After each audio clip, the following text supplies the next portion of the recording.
एक राजा की 7 रानियां थीं। प्रथम 6 रानियां अत्यंत अहंकारी थीं। छोटी रानी शांत स्वभाव की थी, इसीलिए राजा छोटी रानी को सबसे अधिक चाहते थे। बहुत दिनों तक राजा की कोई संतान नहीं हुई। उनके बाद इतने बड़े राज्य को कौन संभालेगा, ये सोच सोचकर राजा अत्यंत दुखी रहते थे। कुछ दिनों के बाद छोटी रानी ने गर्भ धारण किया। राजा के हर्ष का ठिकाना न रहा। राजा ने सारे राज्य में मुनादी करवा दी कि राज भंडार खोल दिया गया है, मने माणिक्य, मिठाई, जिसे जो चाहिए, जितना चाहे, ले जा सकता है। बड़ी रानियां ईर्ष्या से जल भून गईं। राजा ने अपनी एवं छोटी रानी की कमर में सोने की जंजीर बांध दी और कहा, जब बच्चा होगा तब इस जंजीर को हिला देना, मैं आकर बच्चे का मुंह देखूंगा। ये कहकर वे राजदरबार में चले गए। छोटी रानी को बच्चा होगा तो उसके घर में कौन रहेगा? ये प्रश्न उठा तो बड़ी रानियों ने कहा कि इस कार्य हेतु दासियों की सेवा क्यों ली जाए, ये काम हम लोग ही करेंगे।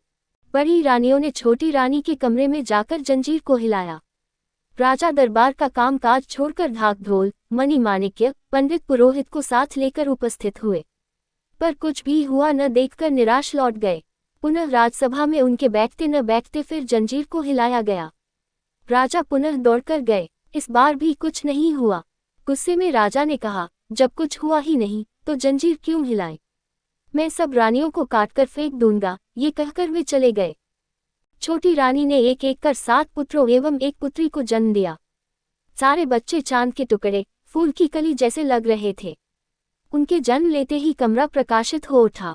छोटी रानी ने धीरे से पूछा, दीदी, कौन सी संतान हुई है? बड़ी रानियों ने छोटी रानी के सामने मुंह बिचकाकर, हाथ नचाकर कहा, संतान न हाथी खून, तुमने तो कुछ चूहों और मेढकों को जन्म दिया है। ये सुनते ही छोटी रानी बेहोश हो गई। निष्ठुर बड़ी रानियों ने जंजीर को नहीं हिलाया और वे चुपचाप षड्यंत्र करने में जुट गईं। उन लोगों ने एक गमले में 8 नवजात शिशुओं को डाला और पिछवाड़े के बगीचे में एक गड्ढा खोदकर उसमें दफन कर दिया। लौटते समय कुछ चूहे एवं मेढक के बच्चे एक टोकरी में लेकर आए और उसे छोटी रानी के समीप रखकर जंजीर को हिला दिया। राजा फिर ढाक ढोल, गाजा बाजा, मणि माणिक्य, नौकर चाकर, पंडित पुरोहित को लेकर पहुंचे। बड़ी रानियों ने गमगीन होकर अपने आंसू पोंछने का अभिनय कर चूहों और मेघ के बच्चों की टोकरी को राजा के सामने कर दिया। उसे देखते ही राजा क्रोध से आग बबूला हो गए। उन्होंने तुरंत आदेश दिया कि इन चूहों और मेघों को जमीन में गाड़ दो और इसके साथ ही छोटी रानी को उन्होंने राजमहल से बाहर निकालने का हुक्म दे दिया। बड़ी रानियों की तो खुशी का ठिकाना नहीं रहा। उनकी आंखों का कांटा सर्वदा के लिए दूर हो चुका था। छोटी रानी को तो उन लोगों ने राजा से मिलने भी नहीं दिया और उनका राजसी वस्त्र उतरवाकर उसे दासी की तरह भटकने को मजबूर कर दिया। दिन बीतने लगे। बड़ी रानियों के तो मजे हो गए, पर राजा उदास रहने लगे। उनके मन की शांति छिन गई। उन्हें किसी काम में मन नहीं लगता था। राजा के बगीचे में फूल नहीं खिलते थे। राजा ने पूजा पाठ भी करना छोड़ दिया था। एक दिन एक अद्भुत बात हुई। राजा के माली ने देखा कि बगीचे में चंपा के साथ और चमेली का एक फूल खिला है। उसने राजा को ये बात बताई। राजा ने उसे आदेश दिया, वे फूल तोड़कर लाओ, आज उन्हीं फूलों से मैं पूजा करूंगा। माली फूल तोड़ने बगीचे में गया। उसे देखते ही चमेली के फूल ने चंपा के फूलों से कहा, 7 भाई चंपा, जागो रे जागो। तभी 7 चंपा के फूलों ने एक साथ कहा, क्यों बहन चमेली, हमें क्यों बुला रही हो? चमेली बोली, राजा का माली आया है, उसे फूल तोड़ने दोगे या नहीं? देखते ही देखते चंपा के 7 फूल ऊपर उठ गए और उन्होंने एक स्वर में कहा, नहीं देंगे, नहीं देंगे फूल, और ऊपर उठेंगे। पहले आए राजा, फिर देंगे फूल। ये देख माली अवाक। उसने ऐसा चमत्कार अपने जीवन में कभी नहीं देखा था। फूल की डलिया फेंककर वह दौड़ा दौड़ा राजा के पास गया और उन्हें सारी बातें बताईं। सुनकर राजा आश्चर्यचकित रह गए। तुरंत सभी सभासदों के साथ वहां उपस्थित हुए। फूल तोड़ने राजा जैसे ही आगे बढ़े, चमेली फूल ने चंपे के फूलों से कहा, 7 भाई चंपा, जागो रे जागो।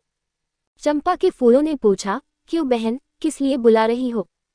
चमेली बोली, राजा स्वयं आए हैं, उन्हें फूल तोड़ने दोगे या नहीं?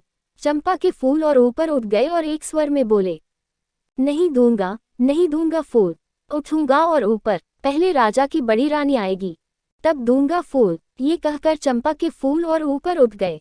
राजा ने बड़ी रानी को बुलवाया। बड़ी रानी शंख बजाती हुई फूल तोड़ने के लिए आगे बढ़ी। उन्हें देख चंपा के फूलों ने कहा, नहीं दूंगा, नहीं दूंगा फूल, उठूंगा और ऊपर, पहले आए मंझली रानी, फिर दूंगा फूल। राजा ने मछली रानी को बुलवाया। फिर एक एक कर सारी रानियां आईं, परंतु फूल ऊपर उठते गए। राजा हताश होकर जमीन पर बैठ गए।